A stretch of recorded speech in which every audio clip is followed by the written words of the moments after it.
in ka badan hal sano oo ay Soomaaliya ku jirtay marxalad kala guur ah. Hay'adaha dawladuna ahaayeen kuwa u taagan oo kaliya ilaalinta inuusan dhicin firaaq dastuuri ah. Dhinacyada siyaasadda ee Soomaaliduna ay ku hardamayeen arrinta siyaasadda iyo doorashooyinka.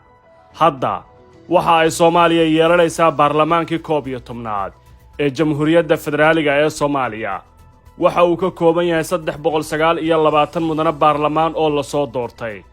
waxaana la filayaa inay toddobaadyada nagu soo wajahan dhammaystiraan hannaanka doorashada ee Soomaaliya iyadoo ay ugu soo horreyso doorashada guddoonka labada aqal ee baarlamaanka federaalka Soomaaliya waxaana ku xigi doona dhalaarta doorashada madaxweynaha.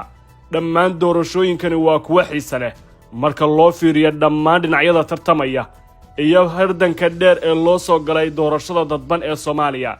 doorashadani waxa ay ku suntanaan doontaa tii ugu musuqmaasuqa badnayd ugu waqtiga dheerayd isla markaana dhammaan dhinacyada siyaasadda ee Soomaalida gaar ahaan dawlad goboleedyadu ay u soo maamuleen si kastoo ay jeclaan lahaayeen. sidaas oo kale waxa ay dhinacyada siyaasadda ee doonaya kursiga madaxtinimo ee ugu sarreeya Soomaaliya ee madaxweynuhu dadaal gelinayaan sidii saaxiibadooda siyaasadda ay ku soo saari lahaayeen baarlamaanka isla markaana ay noqoto dhalaarta doorashada mid labada dhinacba qolo kasta dhinaceeda ay faa'iido ama ribix siyaasadeed u hesho.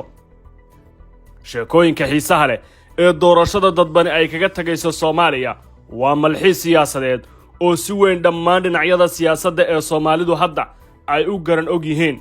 waxa kale oo ka mid ah in la sii ogaa xildhibaan kasta oo soo baxaya qaarkood ayaan tartanba gelin qaarna natiijada ay ku soo baxeen ayaa ahayd mid aysan iyagu lahayn. dhammaan arrimahaas oo dhan hadda waxaa ka dhashay baarlamaanka 11aad. dabcan ma dhacayso firaaq dambe oo dastuuri ah. mudanayaasha baarlamaanka 11aad ayaana la dhaariyey. madaxweynaha iyo ra'iisul wasaaraha iyo dhammaan dhinacyada siyaasadda ee kalena waxa ay hadda u jihaysanayaan sidii loolankooda doorashada ay xoogga u saari lahaayeen. inkasta oo weli ra'iisul wasaaraha aysan caddayn inuu ka mid yahay musharaxiinta u tartamaya xilka madaxtinimo, haddana dhammaan dhinacyada siyaasadda ee kale waxa ay si toos ah ugu fooganaan doonaan gelidda loolankooda doorashada.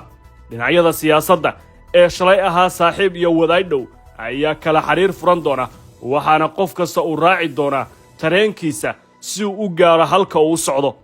baarlamaanka 11aad ee la dhaariyo ayaa iska dhex dooran doona labada qof ee ugu da'da weyn aqalka sare iyo golaha shacabka waxaana la filayaa in kadib la magacaabo guddiga doorashooyinka guddoonka baarlamaanka kuwaasoo qabanqaabinaya doorashada guddoonka labada aqal oo si rasmi ah uga dhacaysa caasimadda Soomaaliya ee Muqdisho. dadka siyaasadda hilaadiya ayaa tilmaamaya inay waqti cusub qaadan doonto in xubnaha baarlamaanka federaalka la dhammaystiro isla markaana dhammaan dhinacyada siyaasadda oo ku wada qanacsan la qaban doono doorashada guddoonka labada aqal ee baarlamaanka 11aad. hadda waxa ugu weyn ee Soomaaliya maanta ay gaartay waa in baarlamaanka 11aad oo hay'adda dhasha hay'adaha kale ee dawladda ay si rasmi ah shaqadeeda u gudan doonto. dalkuna uu ka baxay marxalad kala guur ah ama firaaq dastuuri oo jiray. waxaana muuqanaysa in dhammaan dhinacyada siyaasaddu dhinac kasta hadda u jihaysan doono sidii uu doonidiisa u dhaqaajin lahaa. dad badan ayaa indhaha ku eegaya tartanka guddoonka golaha shacabka iyo kan aqalka sare. ma jeceshahay inaad barato qur'aanka kariimka ah iyo culumta shareecada? ugu kaalay markaska Nuurayn online oo baro adigoo gurigaaga jooga qur'aanka, higaada iyo culumta kale islaamka. wixii faahfaahin kala xiriir nambarada shaashada kaaga muuqda.